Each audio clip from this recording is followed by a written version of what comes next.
제3장. 그러므로 함께 하늘의 부르심을 받은 거룩한 형제들아, 우리가 믿는 도리의 사도이시며 대제사장이신 예수를 깊이 생각하라. 그는 자기를 세우신 이에게 신실하시기를 모세가 하나님의 온 집에서 한 것과 같이 하셨으니, 그는 모세보다 더욱 영광을 받을 만한 것이 마치 집 지은 자가 그 집보다 더욱 존귀함 같으니라. 집마다 지은 이가 있으니 만물을 지으신 이는 하나님이시라. 또한 모세는 장래에 말할 것을 증언하기 위하여 하나님의 온 집에서 종으로서 신실하였고, 그리스도는 하나님의 집을 맡은 아들로서 그와 같이 하셨으니, 우리가 소망의 확신과 자랑을 끝까지 굳게 잡고 있으면 우리는 그의 집이라. 2022년 7월 5일 새벽 하나님의 말씀은 히브리서 3장 1절부터 6절입니다. 1장과 2장에서 당시 유대인들이 숭배의 대상으로 삼았던 천사보다 우월하신 하나님의 아들 예수 그리스도에 대해 증거한 후에 이어지는 3장과 4장은 예수 그리스도와 모세를 비교하고 있습니다. 모세는 이스라엘 역사상 가장 위대한 지도자였습니다. 이스라엘을 애굽의 억압으로부터 구원해냈고, 이스라엘이 가나안에 들어가기 직전까지 광야 40년 동안 그들을 이끌기도 했습니다. 무엇보다도 이스라엘 백성들에게 율법을 전해준 지도자였습니다. 히브리서 기자는 이처럼 유대인들에게 위대한 인물로 인식되고 있던 모세와 예수 그리스도를 비교하며 예수 그리스도의 우월성을 증거하고 있습니다. 3장 1절을 보면, 그러므로 함께 하늘의 부르심을 받은 거룩한 형제들아, 우리가 믿는 도리의 사도이시며 대제사장이신 예수를 깊이 생각하라고 말합니다. 우리가 믿는 도리의 사도이시며 대제사장이신 예수를 깊이 생각하라는 권면의 말씀입니다. 그런데 권면의 대상은 함께 하늘의 부르심을 받은 거룩한 형제들입니다. 이 편지의 1차 수신인들은 이미 기독교의 진리를 잘 알고 있는 자들로서 구원으로 부름받은 유대의 그리스도인들입니다. 그리고 최종적 수신인은 바로 우리 성도입니다. 그런데 저자는 지금 우리를 함께 하늘의 부르심을 받은 자라고 말하고 거룩한 형제라고 말합니다. 그렇습니다. 우리는 혼자 선택받아 혼자 걸어가는 자가 아닌 함께 하나님으로부터 부름을 받은 자들이고 형제 자매들입니다. 요즘 세대는 함께보다는 혼자 있는 것을 더 좋아하는 것 같습니다. 신앙생활도 그렇게 하려고 하는 사람들이 있습니다. 그러나 우리는 함께 해야 하는 자들입니다.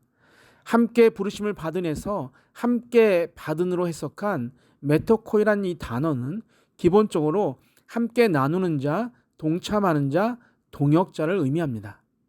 이 말은 예수 그리스도를 믿는 성도들은 모두가 하늘의 부르심에 함께 참여하는 파트너라는 것입니다.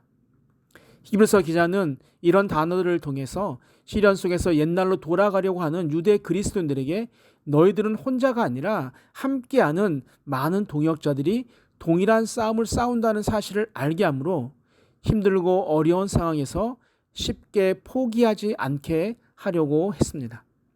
그리고 함께 부르심을 받은 거룩한 형제인 우리가 깊이 생각해야 하는 것은 우리가 믿는 도리의 사도이며 대제사장이신 예수 그리스도입니다.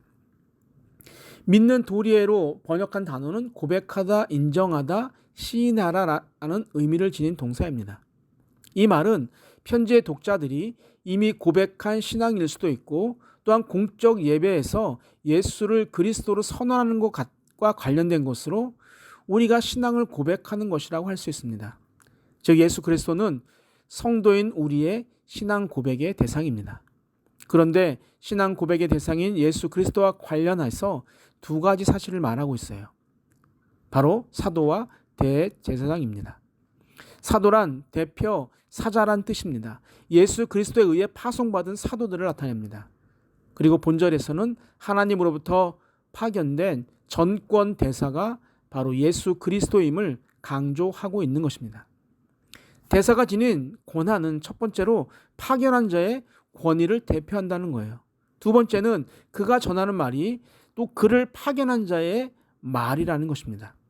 예수 그리스도가 하나님의 대사라는 것은 하나님의 은혜와 자비와 사랑과 권세가 예수 그리스도 안에 있다는 사실과 또 예수 그리스도의 말씀에 귀를 기울이는 것이 하나님의 말씀을 듣는 것임을 알게 하는 것입니다. 또한 예수 그리스도는 대제사장입니다. 대제사장은 인간과 하나님 사이에서 인간의 죄를 속하는 제사를 드림으로써 하나님과 인간을 연결시키는 중재자입니다. 즉 하나님과 인간 사이에 다리를 놓는 자입니다. 그런데 예수 그리스도는 구약시대의 불완전한 대제사장들과 달리 완전한 대제사장입니다. 그 이유는 그분만이 완전한 인간인 동시에 또한 완전한 하나님이시기 때문입니다. 그래서 우리는 사도이시며 대제사장인 예수 그리스도를 깊이 생각해야 합니다. 이 말은 관심을 가지라 그리고 보고 깨달으라는 말입니다. 결국 1절의 권면은 부르심을 받은 거룩한 성도는 매일 매순간 예수 그리스도를 생각하고 주목해야 한다는 것입니다. 명령형으로 말씀하고 있어서 머뭇거리지 말고 속히 그런 상태에 들어가야 할 것을 지시하는 것입니다. 우리는 늘 생각이 많습니다. 이 일이 나에게 유익이 될까 아니면 손해가 될까. 그러나 우리가 예수 그리스도를 생각하고 따라가는 일에는 그런 유혹에서 벗어나야 하고 세상의 유익과 무익을 따지는 것이 아닌 무조건 순종해야만 합니다. 예수 그리스도도 그런 삶을 살았어요. 2절입니다. 그는 자기를 세우신 이에게 신실하시기를 모세가 하나님의 온 집에서 한 것과 같이 하셨으니. 아멘. 예수 그리스도는 자기를 세우신 이에게 신실했어요. 모세가 종으로서 신실했다면 예수 그리스도는 하나님의 집을 맡은 아들로서 신실하셨습니다. 모세는 종으로서 당연히 해야 할 신실한 인물이라면 예수 그리스도는 집 맡은 아들로서 자발적인 신실함을 보이신 분이기에 존재론적뿐만 아니라 신실함에 있어서도 모세보다 뛰어난 우월하신 분입니다. 그리고 예수 그리스도의 신실함은 일시적이거나 순간적이지 않고 언제나 항상 믿음직스럽고 신실한 모습을 보여주셨다는 거예요. 사랑하는 성도 여러분, 우리도 함께 하나님의 부르심을 받은 거룩한 성도입니다. 따라서 우리를 세우신 하나님께 예수 그리스도가 언제나 신실한 모습을 보이신 것처럼 우리도 하나님 앞에 언제나 신실한 모습으로 살아가야 합니다. 어디에서요?